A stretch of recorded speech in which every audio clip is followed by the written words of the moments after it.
58 marathons in 58 days across 58 states, like that's unbelievable. Everyone's one decision away from changing their life in some way, Yeah. positive or negative. Yeah. And I'd never had an experience like that before in my life. And 58 marathons easy. Was it day 17 in Vermont? Yeah. Where you had to come to a breaking point of asking for help?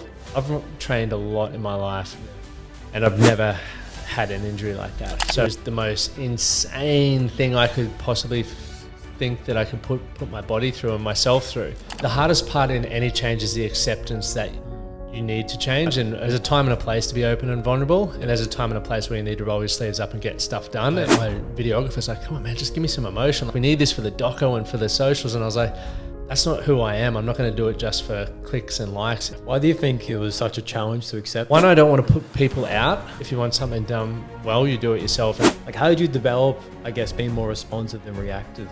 Or choosing to do hard things. And hard doesn't need to be physically. It could be having tough conversations. The hard thing is like you are faced with what your real character is.